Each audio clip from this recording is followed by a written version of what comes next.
नमस्कार, मैं हूं पंडित अरविंद गौड़। स्वागत करता हूं आपका अपने YouTube चैनल ज्योतिष विद अरविंद गौड़ में। यह हमारा साप्ताहिक भविष्यफल का कार्यक्रम है। आप इसे लगन से भी देख सकते हैं और राशि से भी देख सकते हैं। तो राशि से भी वही फल मिलेगा और लगन से भी वही फल मिलेगा। इसी तरह से इस वीडियो को तैयार किया गया है। तो कुछ जो धार्मिक बदलाव इस सप्ताह में होंगे, कार्यक्रम होंगे, उनकी जानकारी लेंगे। इस सप्ताह अष्टमी तिथि क्षय है, मतलब अष्टमी तिथि का क्षय हो रहा है। 30 तारीख को पवित्रा एकादशी का व्रत है और 1 अगस्त को है प्रदोष का व्रत। जो ज्योतिषीय परिवर्तन है वह है 31 जुलाई को शुक्र वृषभ राशि से मिथुन राशि में जा रहे हैं। तो अब हम इसी सारी प्रभावों को, इन सब चीजों को लेकर चलते हैं। हर एक राशि या लगन आप जैसे चाहें देखें। शुरुआत मेष के साथ करते हैं। मेष की स्थिति अच्छी है, बहुत बढ़िया है। और जो सुख के हिसाब से अगर हम देखते हैं, तरक्की के हिसाब से देखते हैं, उसमें एक खींचतान आ रही है कि जितने अवसर मिल रहे हैं उतनी ही खींचतान भी दिखाई दे रही है। इसलिए थोड़ी सी घुटन महसूस हो सकती है। थोड़ा ऐसा लग सकता है कि भाई हम जितनी कोशिश कर रहे हैं उस लिहाज से हमारी परफॉर्मेंस नहीं आ पा रही है। तो ये छोटा मोटा सा परिवर्तन आपको देखने में आएगा। अलावा इसके पहले 3 दिन 27, 28, 29 और 30, 31 तक, तो 30 तक जो स्थिति है, पहले 3 दिन 27, 28, 29, 30, 4 दिन, इन चारों दिन व्यवहार में, बोली भाषा में, इन सब चीजों में जो सुख की स्थिति है वो थोड़ी सी खराब हो जाएगी अगले 3 दिन। यानी सप्ताह के पहले 4 दिन ये माहौल अच्छा है। फैमिली के साथ तालमेल की स्थितियां जो पीछे से थोड़ी ठीक थी, अब थोड़ी सी खराब हो सकती हैं। पारिवारिक जीवन में थोड़ी सी उथल पुथल देखने में आएगी। उसके लिए आपको थोड़ा सा तैयार रहना है। जाने अनजाने आपके थोड़े से खर्चे बढ़ेंगे, तो उसको लिए सावधान रहना है। भाग्य तो खूब साथ देगा, लेकिन हम उसका प्रयोग कहां करेंगे, उस सुंदर भाग्य का इस्तेमाल कहां करेंगे, इस पर निर्भर करेगा। आखिरी के 2 दिन की बात करते हैं, जैसे 1 और 2 अगस्त की बात करते हैं, तो स्थितियां थोड़ी ज्यादा तनाव की रहेंगी। मन में भी टेंशन रहेगा, अनईजी फील भी होगा, तो थोड़ा कम मजा आने वाला है। कुल मिलाकर मेष के लिए पूरा सप्ताह उतार चढ़ाव जैसा होगा। कभी अच्छा लगेगा, कभी अच्छा नहीं लगेगा, कभी तनाव महसूस होगा, कभी नहीं होगा। ये स्थितियां हैं। चंद्र को थोड़ा मजबूत कीजिए, चंद्र को थोड़ा बल दीजिए। अगर हम शिव जी पर जल चढ़ाते हैं तो थोड़ी राहत यहाँ पे ली जा सकती है, मन को संभाला जा सकता है। स्वास्थ्य भी थोड़ा बहुत ऊंचा नीचा है, वो भी संभाला जा सकता है। बहुत फिक्र की बात नहीं, 1 सप्ताह की बात है बस। अब बात करते हैं वृषभ लगन की। वृषभ लगन में स्थितियां अभी तो अच्छी हैं, लेकिन 4 दिन के बाद यानी 31 तारीख से वहां शुक्र की राशि परिवर्तन के साथ ही थोड़ा सा बदलाव आएगा। इस बदलाव से आपकी बोली भाषा में तो इंप्रूवमेंट होगा, फैमिली के साथ तालमेल में इंप्रूवमेंट होगा, लेकिन कहीं ना कहीं आपकी अपनी हेल्थ दिक्कत में आएगी। आपकी अपनी पोजीशन, आपका रुतबा, आपकी मार्केट वैल्यू, आपकी पोजीशन, इन सब चीजों पर थोड़ा सा फर्क जरूर देखने में आएगा। यानी आपके शब्दों में थोड़ा हल्का बना सकता है, थोड़ा मजाकिया स्वभाव हो सकता है, दूसरों को टीज करने वाली भाषा वैसी बोल सकते हैं। ख्याल कीजिएगा, आपको अपनी भाषा को संभालना है। राहु के कारण थोड़ी स्ट्रेट फॉरवर्ड बोलने की भी एक नेचर फिलहाल बनी हुई है, तो उसमें थोड़ा कटाक्ष आपकी भाषा में बढ़ेंगे। इसको अगर आप संभालते हैं तो स्थितियां ठीक रहेंगी। बीच के 2 दिन की स्थिति अगर हम बात करते हैं, इसे हम डेट्स को लेते हैं 28 और 29 जो 2 दिन रहेंगे, तो 28 से 29 जुलाई का जो समय है वो थोड़ा सा टेंशन का देखने में आपको आ सकता है। थोड़ा अनईजी आपको लगेगा और आपको हाथों में दर्द की या छोटे भाई के साथ तनाव की कोई स्थिति गड़बड़ आएगी देखने में। तो इस पर ज्यादा ध्यान दीजिएगा। कम से कम दिक्कत हो, शिव जी को मनाएं, उनको जल चढ़ाएं, इससे आपको राहत होगी। ऑन स्थितियां इनकम के हिसाब से, रुपया पैसे के हिसाब से, भाग्य के हिसाब से अच्छी हैं। कोई बहुत चिंता का विषय नहीं, बहुत बढ़िया स्थिति है। जो थोड़ी बहुत समस्या आएगी वो छोटे भाई बहनों के साथ देखने में आ सकती है, या कंधे में दर्द की एक शिकायत देखने में आ सकती है। सावधान रहिएगा। मिथुन लगन, मिथुन लगन की स्थिति बढ़िया है। पहले 4 दिन भी बहुत अच्छी है, उसके बाद भी बहुत अच्छी है। धन के हिसाब से, पोजीशन के हिसाब से, रुतबे के हिसाब से, सम्मान के हिसाब से। लेकिन कहीं ना कहीं आपको आंखों में दर्द की थोड़ी सी शिकायत देखने में आ सकती है। पैरों में दर्द की, कमर दर्द की थोड़ी सी शिकायतें बढ़ेंगी। आखिरी के 2 दिन, अगर हम आखिरी 2 दिन पकड़ते हैं 1 और 2 अगस्त, तो ये तनाव थोड़ा सा ज्यादा होता हुआ महसूस होगा। फैमिली से कहीं दूर जाना पड़ सकता है या थोड़ा मनमुटाव देखने में आ सकता है, तो थोड़ा सा ध्यान रखिएगा। औंधी स्थितियां ठीक है, वैवाहिक जीवन के हिसाब से, धन के हिसाब से, विद्या के हिसाब से, पढ़ाई लिखाई के हिसाब से ऐसी कोई खराब स्थिति नहीं है जिसके लिए हमें किसी भी तरह का तनाव लेने की जरूरत पड़ती है। यहाँ स्थितियां बिल्कुल ठीक है। तो अब बात करते हैं कर्क लगन की। कर्क लगन के लिए भी औंधी सिचुएशन तो ठीक है, ऐसी कोई दिक्कत नहीं है, और ना ही पूरे हफ्ते में ऐसी कोई खास फर्क आ रहा है। लेकिन जो दिक्कत आएगी आखिरी के 2 दिन में थोड़ी सी देखने में आएगी। स्वास्थ्य को छोटा मोटा झटका लग सकता है, हल्का सा तनाव महसूस कर सकते हैं।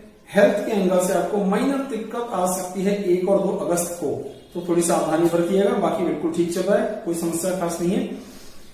और जो खास चीज देखने में आएगी वो ये आएगी कि आपको आंखों से संबंधित, छाती से संबंधित थोड़ी सी समस्या देखने में आ सकती है। बाकी ठीक है, खर्चे थोड़े ज्यादा रहेंगे, डॉक्टर थोड़ी सी भागदौड़ रहेगी और थोड़ा शो ऑफ रहेगा। मतलब कुछ ऐसी बाइंग, कुछ ऐसे चीजें भी आप खरीद सकते हैं जिनकी आपको एक्चुअली आवश्यकता ही ना हो, तो इसे हम कहते हैं फिजूल खर्ची। ये थोड़ी फिजूल खर्ची भी देखने में आएगी, ठीक है सर। बाकी भाग्य के साथ स्थितियां ठीक है, पारिवारिक जीवन ठीक है, पत्नी के साथ तालमेल की स्थितियां ठीक है, इसमें कोई समस्या नहीं, ये सब बिल्कुल ठीक हो रहा है। सिंह लगन की बात करते हैं।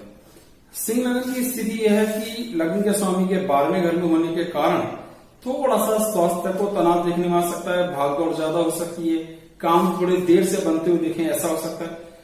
थोड़ी बहुत तनाव पहले 2 दिन देखने में आएंगे हेल्थ को लेकर के, थोड़े से खर्चे आपके वैरी करेंगे इस दौरान, ये भी छोटी छोटी समस्याएं।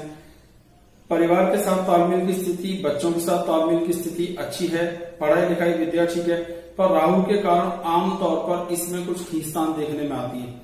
जिनको प्रेगनेंसी ड्यू है उनको भी तनाव देखने में आ सकता है, थोड़ी सी हेल्थ की परवाह करें। एक चीज, शुक्र के चेंज होने पर 31 तारीख को जब वो चेंज होगा तो सप्ताह के आखिरी 3 दिन शुक्र और बुध का योग तो सुंदर है, पर राहु के साथ होने के कारण थोड़ी सी गड़बड़ होगी, तो आमदनी के मौके मिलेंगे, इसमें शुभ लाभ है। किसी महिला का सहयोग मिलेगा, ये प्लस पॉइंट है, अच्छी बात है, पर किसी के प्रति थोड़ा बहुत आकर्षण बढ़ेगा, इसके लिए ख्याल कीजिएगा, यहां ही आपको नुकसान देने की सिचुएशन बनाता है। तो सिंह के लिए थोड़ा मिला जुला सा है, ना बहुत अच्छा है ना बहुत खराब है, लेकिन ना बुरा भी नहीं है, बहुत अधिक भय करने की जरूरत नहीं। सूर्य देवता को जल चढ़ाएं, जितनी भी समस्याएं हैं थोड़ी सी राहत में आएंगी, कम से कम होंगी, आपको आनंद महसूस होगा। कन्या लगन की बात करते हैं। कन्या लगन की स्थिति बहुत बढ़िया है, सेहत के हिसाब से, व्यक्तित्व के हिसाब से देखते हैं तो रुपए, पैसा, धन, पोजीशन, वैवाहिक जीवन का सुख, किसी भी तरह का फैसला लेने की स्थिति, ये सभी स्थितियां बहुत अच्छी। आमदनी में बीच के 2 दिन यानी 28 से 29 तारीख ऐसी हो सकती है जिसमें इनकम थोड़ी सी वेरी करेगी, थोड़ी तकलीफ दे सकती है। अलावा इसके लगभग बहुत अच्छी स्थिति है। भाग्य के हिसाब से देखें, रुतबा, पोजीशन, थोड़ा सा तनाव अगर आएगा तो वाइफ की हेल्थ को भी देखने में आ सकता है, यानी जीवन साथी का स्वास्थ्य थोड़ा प्रभावित होता हुआ दिख रहा है। बाकी कोई खराब स्थिति यहाँ पर नहीं है, किसी तरह की चिंता करने की जरूरत नहीं। कन्या के लिए बहुत अच्छी स्थिति है। फिर भी गणेश जी को मनाएं, उनकी पूजा अर्चना करते हैं, हरे रंग की कोई चीज का भगवान को भोग लगाते हैं और चढ़ाते हैं, तो इससे भी आपको लाभ दिखाई देगा। तुला लगन की बात करते हैं। तुला लगन के लिए स्थितियां पहले 4 दिन एवरेज अच्छी हैं, उसके बाद में ज्यादा अच्छी हैं। वैवाहिक जीवन का सुख, प्रेम, अगर आप विवाह योग्य उम्र के तो विवाह होने की संभावना है, किसी तरह का प्रेम या प्रेम जैसी बातें देखने में आ सकती है। आखिरी के 2 दिन आपको स्टेटस में थोड़ी गिरावट देखने में आ सकती है, मतलब थोड़ी पोजीशन कम हो सकती है, जितना आप उम्मीद कर रहे थे वैसा रिजल्ट नहीं आ रहे, या आपके ऊपर कोई टिप्पणी आ जाए, कोई बात आ जाए, साहब आपने ये गलत करा, वो गलत करा, तो थोड़ा ख्याल रखिएगा। शत्रुओं के साथ थोड़ा सा अकड़ के चलने की जरूरत पड़ेगी, अन्यथा लोग आपकी बैक बाइटिंग यानी पीठ पीछे बुराई थोड़ी कर सकते हैं। सुखों की स्थिति भी एवरेज है, तो खराब कुछ भी नहीं है, अच्छी स्थिति है। जो थोड़ी बहुत चिंता है वो अपनी मार्केट इमेज की आपको करनी है, क्योंकि थोड़ी बहुत इमेज को आपकी कुछ छोटी मोटी गलतियों से धक्का लग सकता है। तो दोस्ती को थोड़ा सा संभाल के चलिएगा और बौद्धिक सामर्थ्य को जगा के चलिएगा, अन्यथा आपसे गलती हो सकती है। संतान की तरफ से भी थोड़ी बहुत मानहानि होने की स्थिति देखने में आ सकती है, ये बड़ा इंपॉर्टेंट बात है, इसको ध्यान से समझ लीजिए। आपकी संतान की तरफ से भी कोई शिकायतें आपको मिल सकती है, जिसका तकलीफ आपको देखने में आएगी। क्या करना है ऐसी स्थिति में? इससे बचने के लिए हम राहु देवता को थोड़ा सा मना लेते हैं। राहु के लिए हम कुत्ते को दूध पिलाएं, सतनजा दान में दें, या भगवान भोले शंकर पे जल चढ़ाने से भी राहु की शांति देखने में आती है। ऐसा जरूर करना चाहिए अगर हम चाहते हैं कि राहत हो। वृश्चिक लग्न की बात करते हैं। ठीक है, कोई खराब स्थिति नहीं है, लेकिन जो स्टार्स की स्थिति अभी यहाँ पे बनी हुई है उस हिसाब से राहु का 8वें घर में होना कोई बड़ा शुभ योग नहीं है। ये कमर दर्द जैसी शिकायतें, यूरिन इन्फेक्शन की शिकायतें, बॉडी में क्रिएटिनिन का बढ़ना, यूरिक एसिड का बढ़ जाना, ऐसी चीजों को देता है। मांसपेशियों की या लिगामेंट्स की कोई तनाव देता है, डिस्क की छोटी मोटी प्रॉब्लम देता है, यूट्रस की कुछ छोटी मोटी प्रॉब्लम दे सकता है। तो थोड़ी सावधानी की यहाँ अपेक्षा है। बहुत मजबूत स्थिति नहीं है पर खराब भी नहीं है, डरने की जरूरत नहीं, पर थोड़ा टेंशन यहाँ बनता है। अब जो स्थिति है वो ये है कि किस तरीके से इसको हम लेके चलें। तो वैवाहिक जिंदगी की स्थिति भी आखिरी के 3 दिन खराब होगी। जैसे ही शुक्र अपनी राशि बदलेंगे, वैवाहिक जिंदगी में तनाव बढ़ेगा या कोई माइनर एक्स्ट्रा मैरिटल अफेयर की गुंजाइशें बनेंगी। अगर आपने सावधानी नहीं रखी तो आपको टेंशन देखने में आएगा, और ये स्थिति लगभग पूरे 1 महीने तक बनी रह सकती है। सावधानी अपेक्षित है। जागरूक रहें, हनुमान जी की पूजा अर्चना और उनका प्रसाद चढ़ाते हैं तो कम से कम दिक्कत आपको देखने में आएगी। धनु लग्न की बात करते हैं। धनु लग्न की स्थिति अच्छी है, इसमें कोई विशेष समस्या होती हुई नहीं दिखाई देती। राजयोग बना हुआ है, परिस्थितियां ठीक हैं। बृहस्पति का राजयोग जिसे हंस मायोग कहते हैं, बुध का भी राजयोग है, और शुक्र भी बुध को ज्वाइन करेंगे 31 तारीख से। तो वैवाहिक जिंदगी में और मिठास और रस बढ़ेगा, विवाह होने की संभावनाएं बढ़ेंगी, जीवन में थोड़ी उलाफी आएगी। जो थोड़ी नेगेटिविटी बनी हुई थी उसमें थोड़ा पॉजिटिव होने की उम्मीदें बढ़ती जाएंगी। जो थोड़ा सा मन खिन्न था, जो अनईजी फील हो रहा था, जो एक स्टेट ऑफ डाउट्स थे, समझ ही नहीं आ रहा क्या करूं, तो उसमें धीरे धीरे पोजीशन थोड़ी इंप्रूव होगी। आंखों में दर्द और बोली भाषा में थोड़ा सा रूखापन अभी रहेगा, लेकिन कुल मिलाकर स्थिति ठीक है। 1 और 2 अगस्त को अगर हम ध्यान देंगे तो पैरों में दर्द की शिकायतें या छोटा मोटी चोट लगना या स्लिप होना, हल्का सा गिर जाना, ऐसा भी देखने में आएगा। तो थोड़ी सावधानी की यहाँ जरूरत पड़ेगी, हल्की फुल्की। बाकी करीब करीब स्थितियां अच्छी हैं। मन को संभालना है, अपने आप को संभालना है। कोई बहुत बड़ा फैसला ना लें, रुक जाएं, क्योंकि अभी स्थितियां बहुत सुंदर नहीं है। तो थोड़ा बड़े फैसलों को डिले करेंगे तो आप ही को उसका फायदा होगा।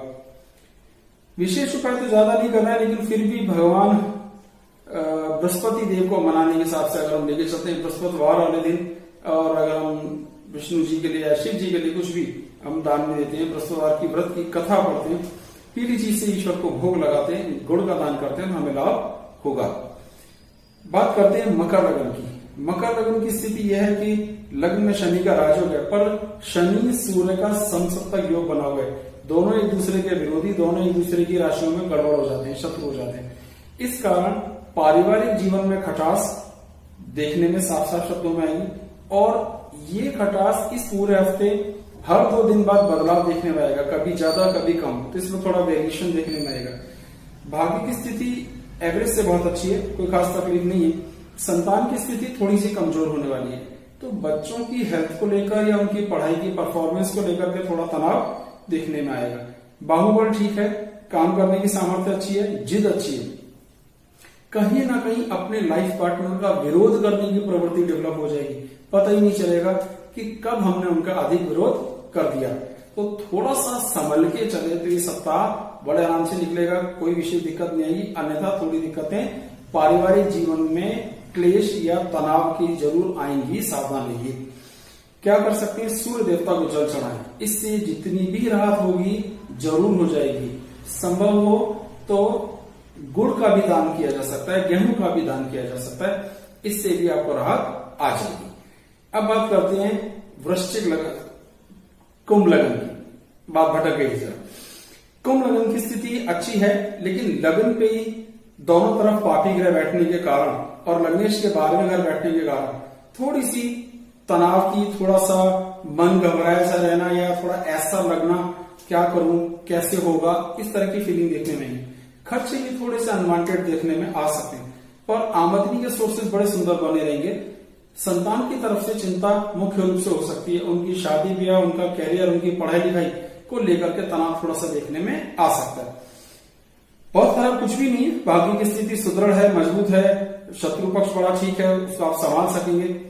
पहले 2 दिन यानी कि 27-28 तारीख को थोड़ा सा तनाव देखने में आ सकता है, जिसमें शत्रु शायद थोड़े हावी हो या कुछ नुकसान आपको हो। थोड़ी सी ऐसी हेल्थ इश्यू जो छाती से संबंधित है, ठंड लगना या छोटा मोटा निमोनिया टाइप आप समझ लीजिए, हल्का फुल्का सा हो सकता है, अन्यथा बिल्कुल ठीक स्थिति है। चंद्र देवता को मनाएं, भगवान को मिश्री का भोग लगाएं और वही प्रसाद के रूप में बांटें, तो जितनी भी राहत हो सकती है वो जरूर होगी। अब बात करते हैं मीन लगन की, हमारी आखिरी लगन। मीन लगन की स्थिति है कि चौथे घर में राहु देवता बैठे हैं, अच्छे हैं, लेकिन फिर भी वो गोचर में जब भी चौथे घर में कोई ग्रह आता है वो बहुत अच्छा रिजल्ट नहीं देता। तो मां के साथ किसी न किसी रूप में खींचतान, तनाव, छाती में प्रेशर देखने में आ सकता है, थोड़ा अनईजी। बुध के साथ होने पर थोड़ा लाभ है, मतलब इतनी खराब स्थिति नहीं। 31 तारीख को शुक्र भी उनके साथ चले जाएंगे, तो स्थितियां थोड़ी ठीक हो जाएंगी। तो आखिरी के 3 दिन में स्थितियां ठीक होंगी, जो लगभग 1 महीने तक ठीक बनी रहेंगी। और अभी स्थिति ठीक है, संतान पक्ष को लेकर तनाव रहेगा, पढ़ाई लिखाई डिस्टर्ब रहेगी, कंसंट्रेशन डाइवर्ट रहेगा। बच्चे अगर हैं तो बच्चों के स्वास्थ्य को लेकर तनाव देखने में आ सकता है। पूरी स्थिति यही देखें, स्टेटस ठीक है, इनकम ठीक है, रुपए पैसे की स्थिति ठीक है, जो कुछ है वो संतान, तनाव, मन की अनईजी फीलिंग या ससुराल वालों से थोड़ी खटपट, ये सारी बातें देखने में आएंगी। तो लगभग सभी हमने लग्नों पर चर्चा कर ही ली है, और जो भी थोड़े बहुत उपायों की आवश्यकता थी उनकी भी चर्चा कर ली है। हमने एक नया चैनल बनाया है जिसमें महाभारत के संबंध में कुछ कहानियां आपको बताई जाएंगी, और उसका नाम है धर्म प्रत्यंचा, आप उसे भी देखें। मैं उसके किसी एक वीडियो का लिंक आपको डिस्क्रिप्शन में दूंगा, जिससे आपके लिए उस चैनल तक पहुंचना आसान हो और आप उससे भी अपना आनंद, अपना ज्ञान बढ़ा सकें। बहुत बहुत धन्यवाद, नमस्कार।